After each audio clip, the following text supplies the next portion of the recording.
Hi everyone. Today I got to interview Michelle, who is a homeschool mom as well as a business owner. Her brand is called Rooted and Thriving Mama, which we discussed. We also discussed her homeschool journey and her transition from teaching in the public school to teaching at home. We also got to discuss her plans for slow living at home and everything that she does with her kids in a day. I hope you guys enjoy. I really enjoyed talking to Michelle. It was a great time, and I hope you guys get a lot of fruitful information from it. Hi, Good how morning. are you? I'm Good doing morning. good. How are you? I'm good, and I already started recording just so that way I didn't forget because I knew I would forget. Sounds good. So your day's going good? Yeah, we actually just got back from doing a little morning walk. Oh, nice. That's really nice. I think I've seen on your Instagram. Do you guys do those every day? We try to. That's so Honestly, the good. kids are the ones that kind of force us to go most. That's I'm great. That's really trying good. to get back into walking more daily. That's great. Well, just to start off, can you tell me a little bit about yourself just to kind of give a background to anybody who watches this? Yes. So my name is Michelle. We are going into our fourth year of homeschooling. I am a Great. first generation homeschooling mom, so kind of Good for you. learning as we go along. My kids are ages 14 all the way down to Okay. my 1 year old. He just turned one on Monday. That's And great. I'm also the creator behind the brand Rooted and Thriving Mama, which is a faith-based stationery brand. That's great. That's awesome. So, let me just look at the next question. And then, kind of, how did you get, since you're a first generation homeschool mom, how did you kind of get started on your homeschooling journey? What inspired that? What keeps you going? That type of thing. So I honestly didn't even think that homeschooling it wasn't something that was on my radar at all. So it came as a shock to a lot of people that we decided to homeschool. When we moved here to Pennsylvania, Oh, I'm in Pennsylvania too.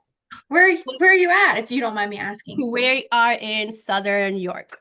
So close Okay. to the Maryland border because my husband, he works down in Maryland. That's great. My dad's family is originally from York, but we live, if you know where Lewisburg is, we're about 15 minutes from there. Bucknell University's there. I'm trying to think. We're about, I'm trying to think of anywhere. It's very rural, so nobody ever really knows it. It's about an hour from Harrisburg, like north.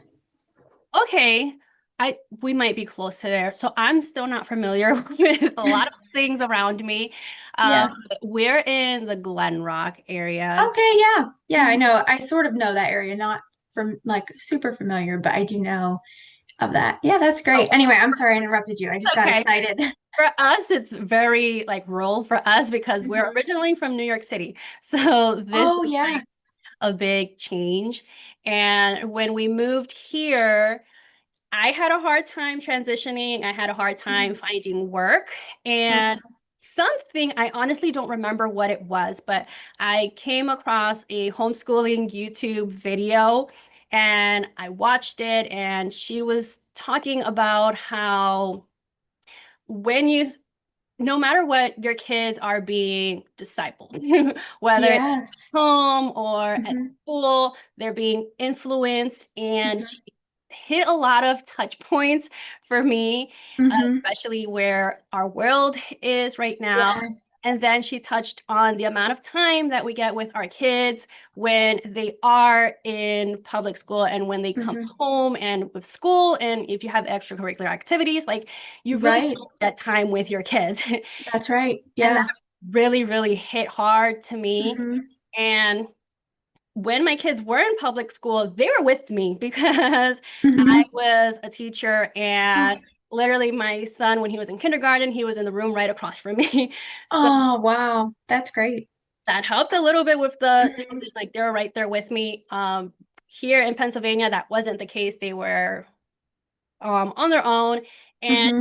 is that kind of really resonated with me. And something in my heart was just Hmm. tugging, maybe you should consider homeschooling. You're not Hmm. working right now, which I saw as a big negative, kind of turned into Hmm. a positive because now Yeah. why don't you just homeschool them? You have this time. And Mm. I brought it up to my husband, and surprisingly, he had this thought too. It Oh was just my for different goodness. reasons. But he also That's wanted great. homeschool the kids. So we decided let's pull them, try it for a year. If it Mhm. doesn't work, they can always go back.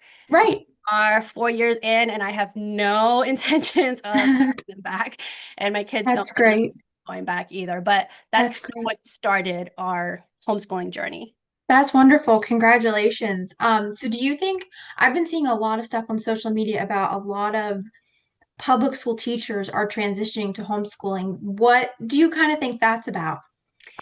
So when I became a teacher from the inside looking out, it's a lot different. Like I can see why so many teachers pull their kids. And the thing Mm-hmm. is that there are so many expectations put on the teacher.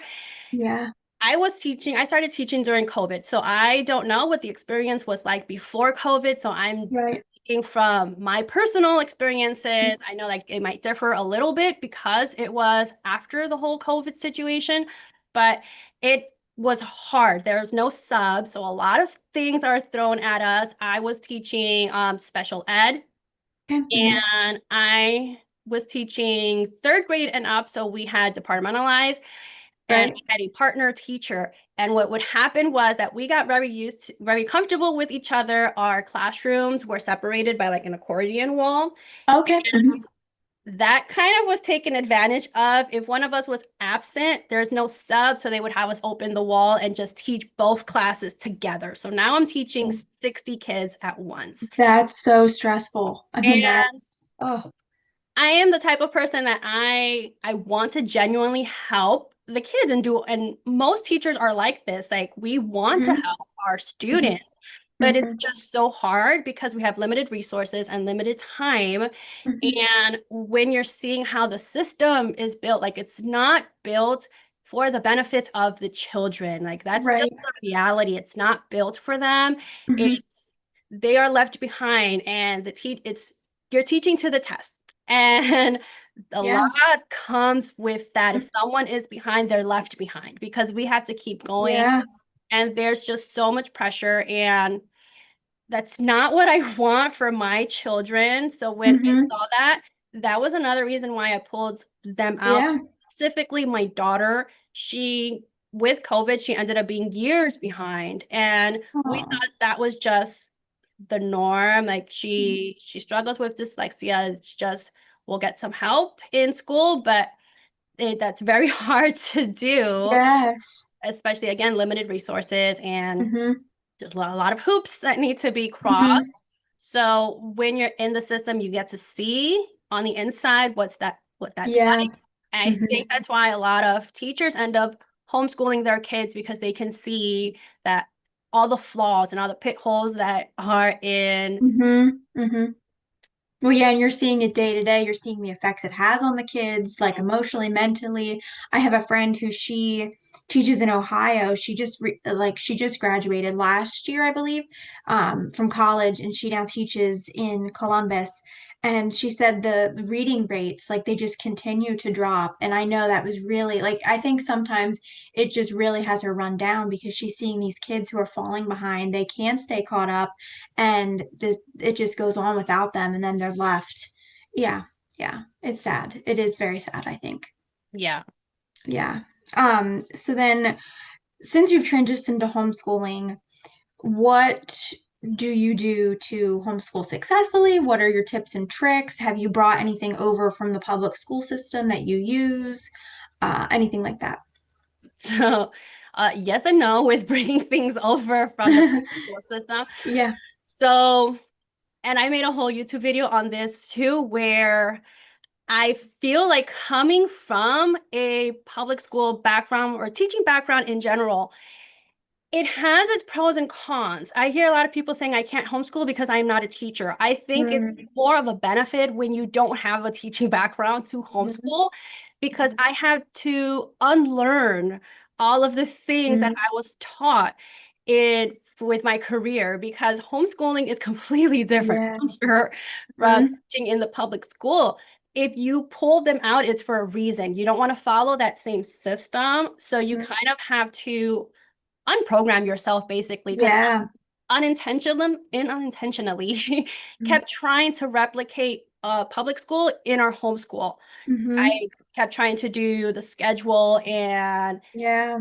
rigid thing, and that just doesn't work for homeschooling. So my advice is number one, do not try to replicate the Yeah. system. We Mm-hmm. now have rhythms that we try to do instead of schedules. Oh, that's Hear my nice. little one crying, sorry. Oh, that's okay. That's totally fine. My husband's up there with him, but I just right now. No, it's good. I don't hear it. So trying not to replicate the public school system, tending to your kids' individual needs. That's one of Mm-hmm. the big things in homeschooling is that you have the freedom and the time to Yeah. sit and work one-on-one with your child. I've learned in the few years that we've been doing this that if something is not working, you can stop and try something Mm-hmm. else. So even if I paid for a curriculum, which we have gone through a few, Mm-hmm. Mm-hmm. working for my kid, we we stop and we try to figure out what does work for them. Mm-hmm. And the other thing is just knowing your family best. You cannot Right. every homeschooling family is very, very unique. So Mm-hmm. you can Yeah. look up as many sample or examples of a schedule or a rhythm, and it may work for you, it might not, because everything is your family is your family. Hey, Mm-hmm. you can't recreate that. So just That's right. keeping that in mind that your homeschooling is going to look different from everyone else's. And that's the beauty in it. The That's right. of homeschooling and your kids get to experience that. Mm-hmm. Mm-hmm. Now, what does just kind of define what a rhythm is, just so we can kind of give some background to the audience? So for me, a rhythm is not following that rigid schedule. So I guess I'll give you an example of what our rhythm is right now. It's Yeah. still trying to figure out a good rhythm for us, but Right. Right. instead of having that strict schedule, we do blocks. So our Oh, that's great. rhythm, it's like in the morning, we get ready and slowly do our breakfast. We'll sit down and do like our Bible time. So it's not like a very rigid thing. And then we will transition into our afternoon, which is the independent time for the kids. So we'll do like the morning is our family any family subjects that we do together. The afternoon is independent time. That's when I try to get my work done. And then the evening is where we come back and do like family little movies or thing like that. Wow, it's So very nice. doing a rhythm, it kind of gives you wiggle room for Mm-hmm. when Mm-hmm. life gets mixed in there.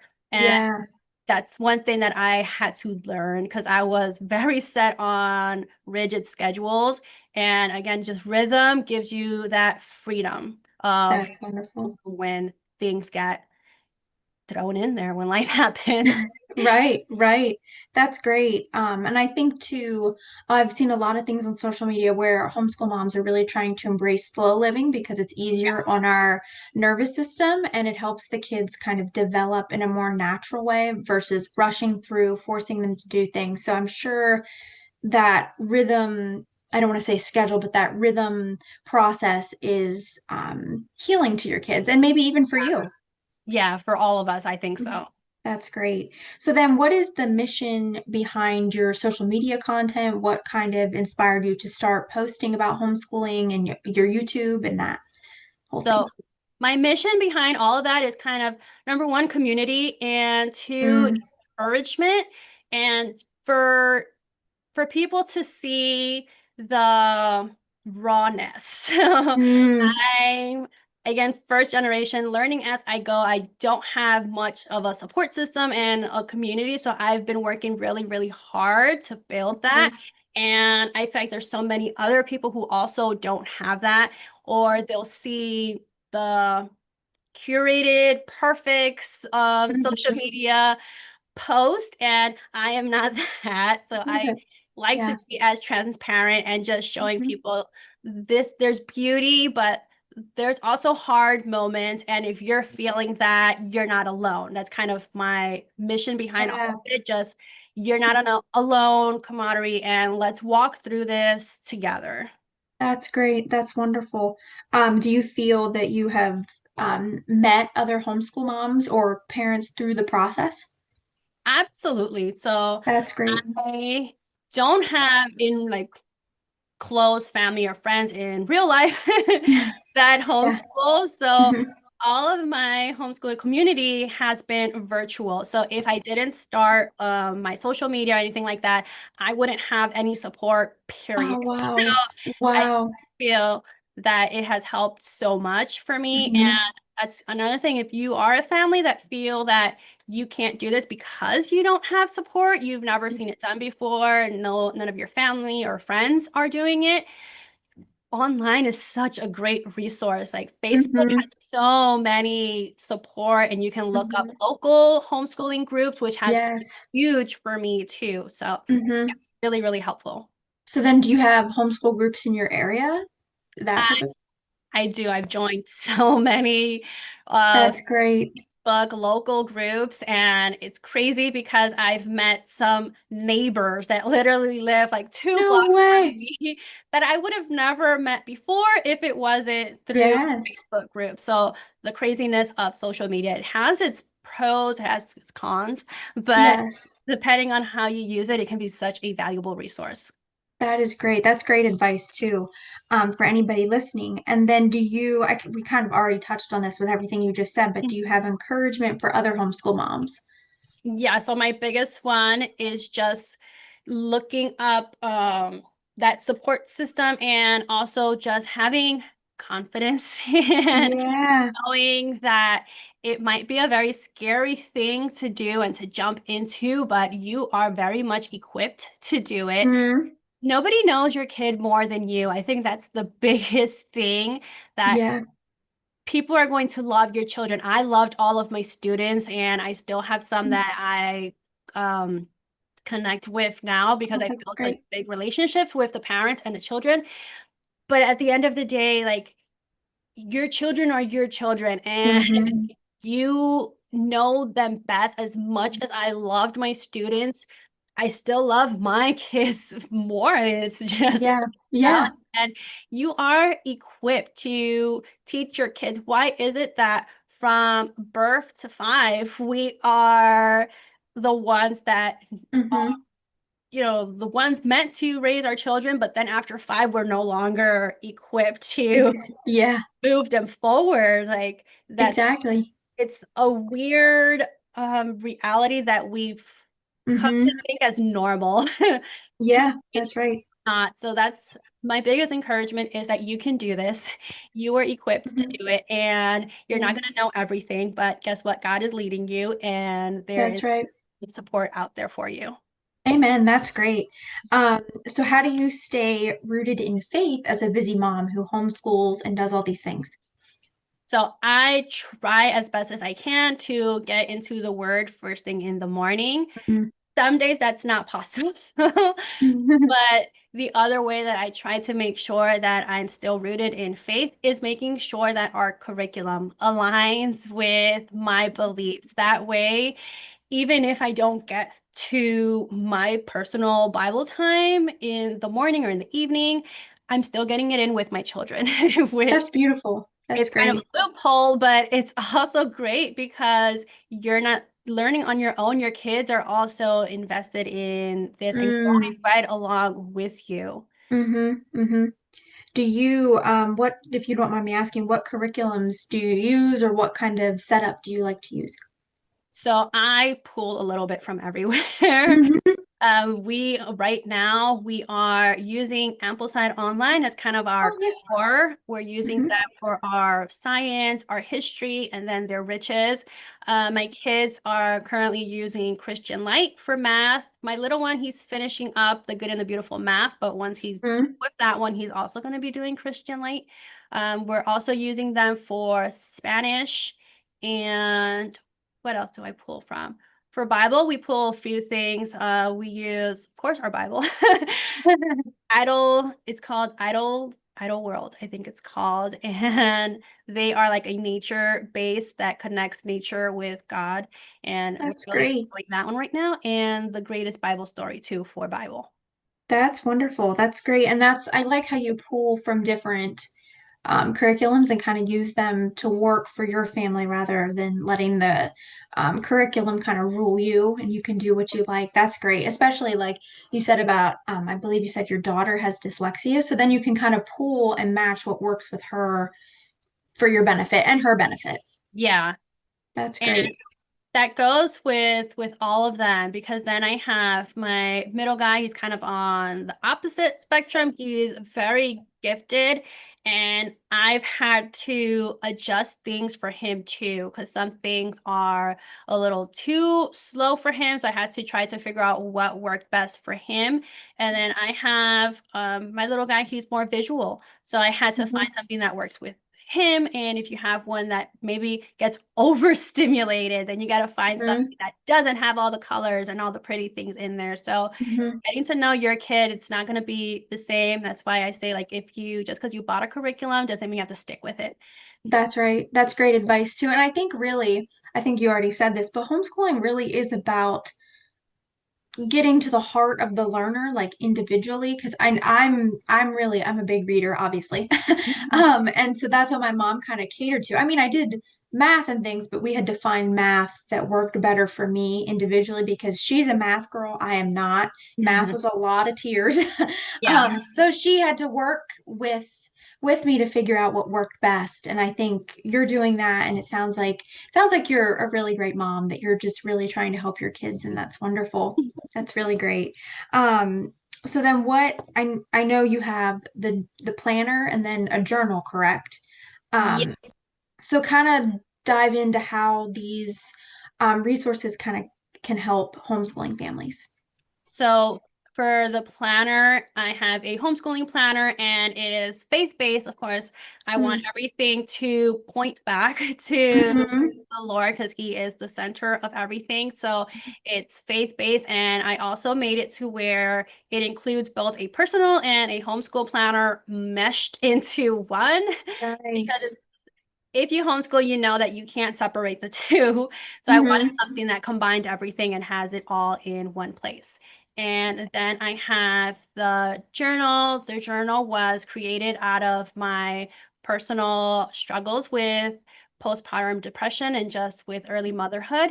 So that's kind of something to encourage any moms or anyone struggling to kind of just slow down and Yeah. go back to the source again, which is our Lord. There's Mhm. Bible verses in there. There's space for gratitude. And I also have another journal coming out, which is a Bible study journal rooted in the Great. Word. And that one is for anyone that is brand new to their walk and needs something that's not as intimidating to get Mhm. started. That's great. That's wonderful. I'm just going to make a note of that so I can include it in our little write-up that we do. Um, yeah, that's wonderful. And then we kind of already touched on this too, but why did you choose to do a YouTube account? Since you already have the Instagram and Facebook stuff going on, was YouTube like, did you start with that or did you decide to do that later? And then kind of why was that? So I decided to do it later on. I've had my Instagram account for years and it kind of just transitioned into what phase of Hmm. life I was in. Yeah, that's I am a very introverted person. right. And for YouTube, I felt like that was a better way for me to be able to go on the camera without going live and Mm-hmm. be able to share more of my story. Instagram is more just little tiny snippets here and there. I feel YouTube is a space where I can elaborate more and touch more people. And I feel like that's a better place for me to be able to share that encouragement in a way that feels natural for me. That's great. That's very good. And then we already asked that question about your homeschool curriculum. And then we kind of touched on your homeschool routine. I saw somewhere you had posted about doing, you implement heritage studies Mhm. into your learning, and then how do you suggest that other parents do the same? Or how do you do it, and then how would you suggest other parents do it? So I feel like when you think of that, it might sound complicated, but you can do it in such a simple way. Mm, For us, we don't have family around. So for me, it was very important for my kids to be in touch with their heritage in some shape, form, or another. mhm, So here's some simple things that we do. You can just play music from your heritage in the background, incorporating different foods. We watch a lot of YouTube videos.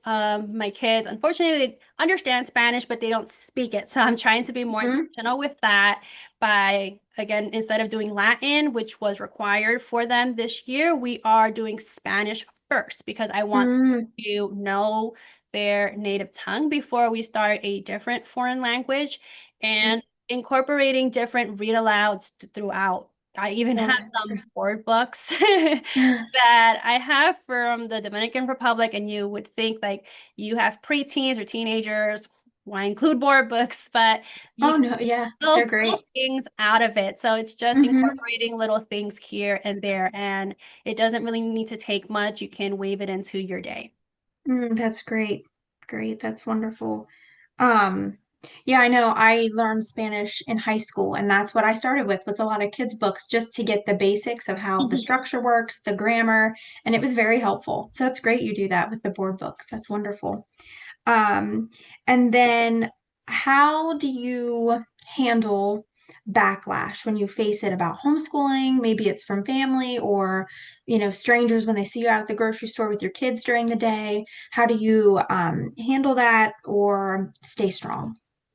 So that was a hard one in the beginning. I think that it does take like some time to harden your skin. I guess it used to really get to me, but I feel like now, 4 years in, I'm comfortable enough with where we are and what we're doing to be able to defend myself. Yeah. My kids, like it speaks for themselves where they are.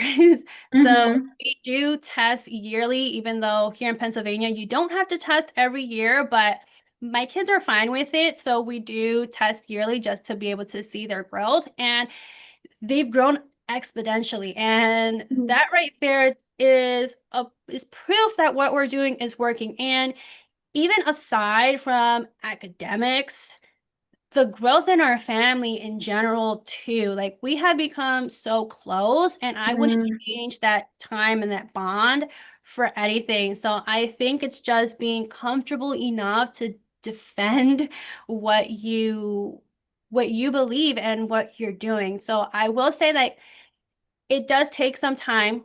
For me, again, it was really hard. There was times where I didn't speak to certain family members because they felt so Yeah. strongly about us homeschooling.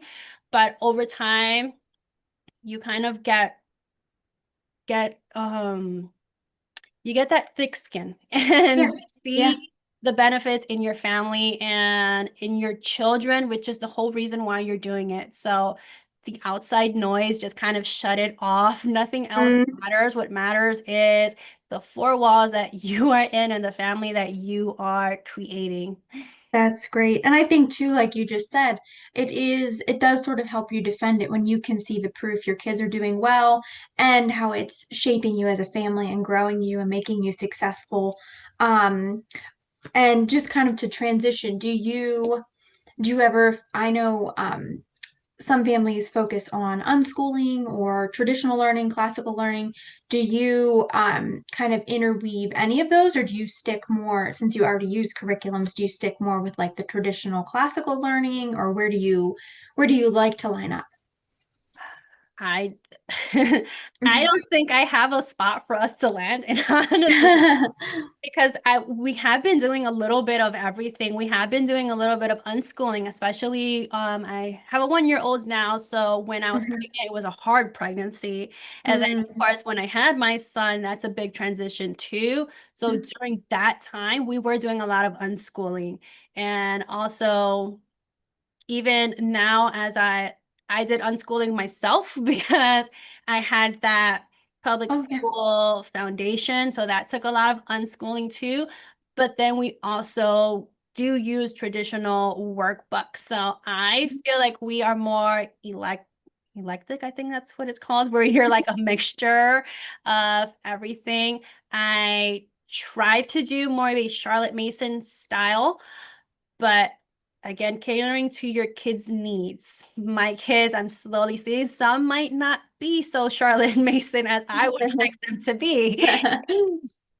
That's So great. it Yeah. takes a little adjusting. So again, just Mhm. pulling from everywhere. I don't think like we have a title of what type of schooling. It's just a mix of what worked. Mm. That's great. You said earlier that you use a nature-based program, like a Bible program.